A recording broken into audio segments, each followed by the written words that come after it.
Kalau kolesterolnya tinggi, biasanya asam uratnya ngikut tinggi. Kalau sudah asam urat dan kolesterol tinggi, maka tensinya ikut tinggi. Setelah tensinya ikut tinggi, tahu-tahu jadi stroke. Nah, kalau sudah terlanjur seperti itu, bagaimana cara mengobatinya? Yang pertama, kita harus banyak minum air putih. Kalau sudah tahu kena kolesterol, minum air putihnya betul-betul minimal 1,5 liter. Sampai kencing kita betul-betul berwarna bening, bukan berwarna kuning, bukan berwarna coklat.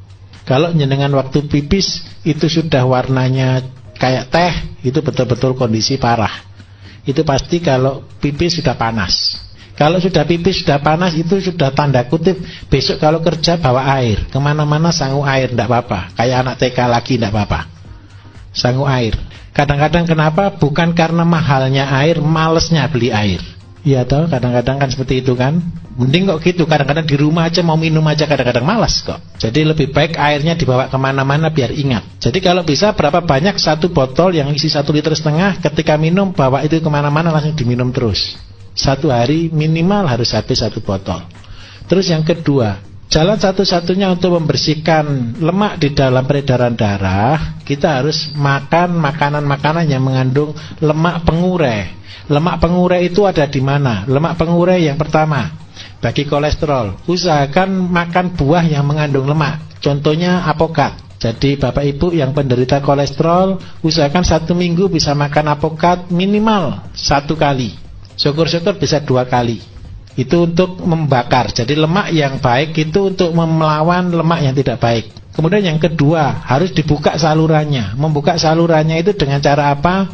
Paling gampang ada 2. Kenapa sih saya sarankan 2? Kalau bahan dari luar negeri banyak sekali, tapi 2 tanaman yang saya pakai andalan itu seledri dan kacang panjang.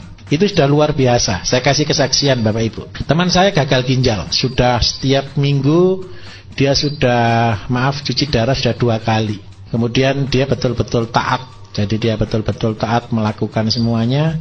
Terus saya resume, saya kasih petunjuk untuk dia pakai 1 hari 1 ikat seledri diminum 1 hari.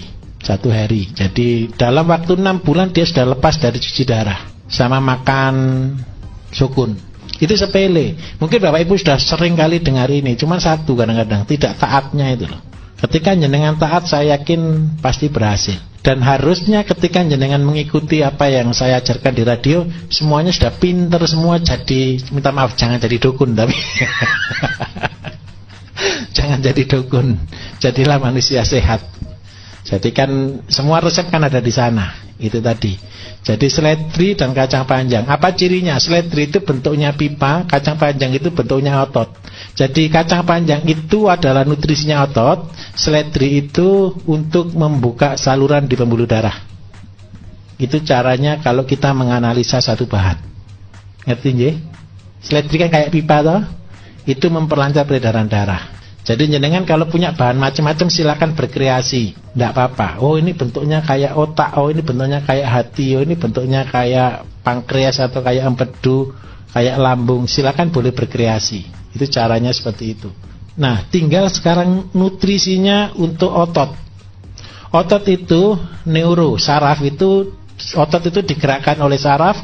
Saraf itu neuro ya, neuro ada makanannya sendiri. Apakah makanan saraf? Makanan saraf itu adalah vitamin B1, B6, dan B12. Itu adalah makanan saraf. Makanan saraf yang paling bagus ada di mana?